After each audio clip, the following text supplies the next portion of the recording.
Welcome to We Know Geo, a video series on geothermal heating and cooling from UMR Geothermal. This video provides a basic overview of the elements of a geothermal system. The term geothermal means heat from the earth. There are two very different heat sources within the earth. There is heat from the core of the earth that makes its way to the surface, and heat from the sun that's stored in the earth's crust. And there are two very different technologies that are used to harness this energy. The term geothermal is also used to describe the technology that is used to harness the heat from the core of the earth. When the heat from the core of the earth rises up to or near the surface, it can be utilized to run large steam-powered generators to produce electricity. The efficiency of a geothermal system like this is much less than the efficiency of the technology used to heat and cool residential and commercial buildings, so it is important not to confuse these two technologies. The technology used to heat and cool residential and commercial buildings is called Geoexchange. Geoexchange uses the energy of the sun that's stored in the earth to heat and cool residential and commercial buildings. Below an insulating layer of earth, the average ground temperature is around 47 degrees. That provides over 500 times the amount of energy you could ever use to heat your home. So geoexchange technology uses the stored energy of the sun to heat and cool a building. A geoexchange system is composed of three parts: a loop field, a heat pump, and a delivery system. A loop field consists of a series of pipes placed in the ground to gather the stored heat of the sun. Water is circulated through the pipes to bring heat into the building during the heating season and take heat out of the building during the cooling season. The loops are made of high-density polyethylene pipes. Each loop consists of two pieces of pipe up to several hundred feet long. The pipes are joined at one end with a U-shaped fitting to create the loop. The pipes have a 50-year warranty and have been aged out to 100 years. There are four basic types of loop fields. Vertical loops. In a vertical loop, the pipe is placed in vertical holes that are drilled down to between 75 and 300 feet deep. Vertical loops are the best choice when space is an issue. A downside to vertical loops is the amount of damage that's done to yards and landscaping during the installation process. Horizontal loops. Horizontal loop fields are installed in trenches or with horizontal boring equipment. Each loop is between 100 and 800 feet long and is placed between 8 and 20 feet deep. Horizontal loops require a great deal of space to install. Pond loops. Pond loops require a minimum of 1/3 acre of water that is at least 12 feet deep.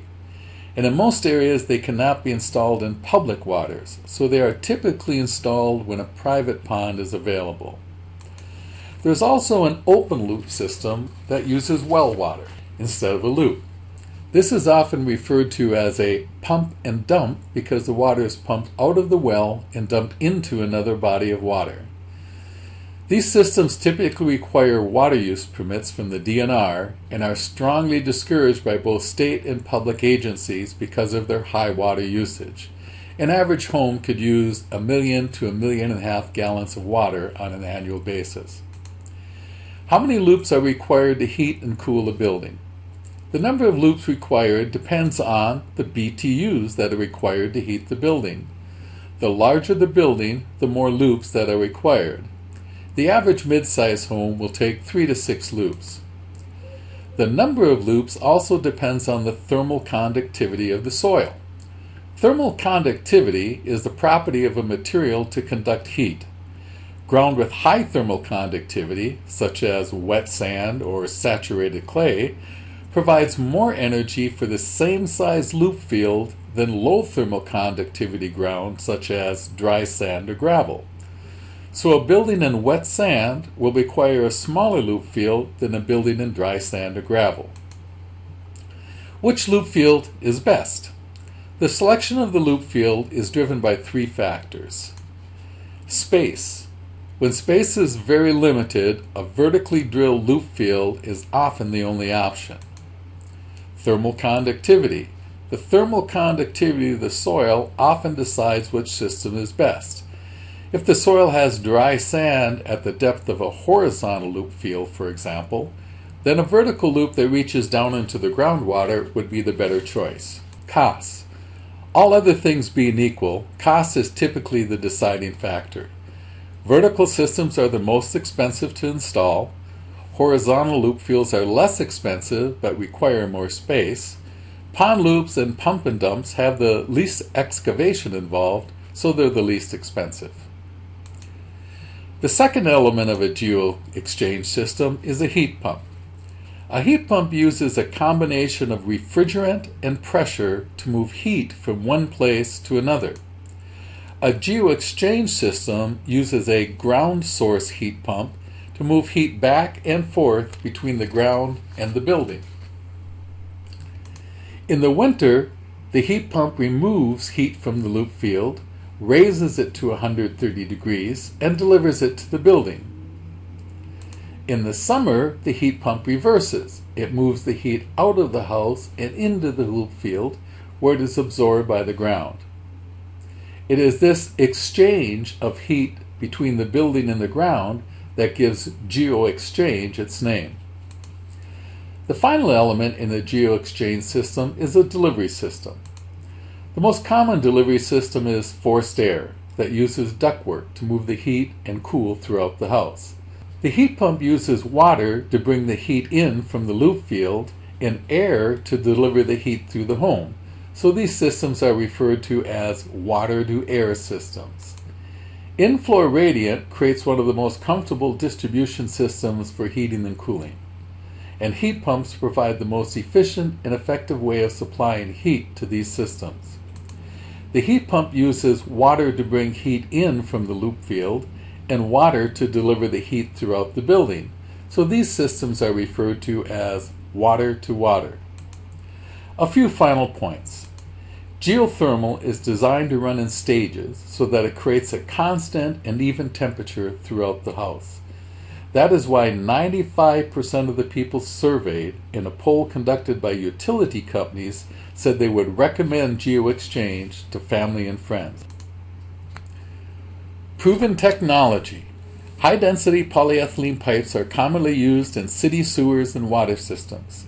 Heat pumps have been in common use for over 50 years. Ductwork and radiant delivery systems have been around for thousands of years. Want proof that Geoexchange is a proven system? Over 70% of the homes in Sweden and Switzerland use Geoexchange because it works. Maintenance. Geoexchange systems have relatively few things to go wrong, and the absence of combustion means there are no chemicals or toxic fumes to damage the system. That is why Geoexchange has the lowest required maintenance and the lowest annual maintenance costs of any heating and cooling system. Savings. A geothermal system can save you up to 85% on propane and fuel oil costs and 70% on natural gas. You can also save up to 50% on air conditioning and hot water. Go to our savings calculator and see what you can save. Thanks for viewing What is Geothermal in our We Know Geo video series. Explore our website for more information and videos about Geoexchange.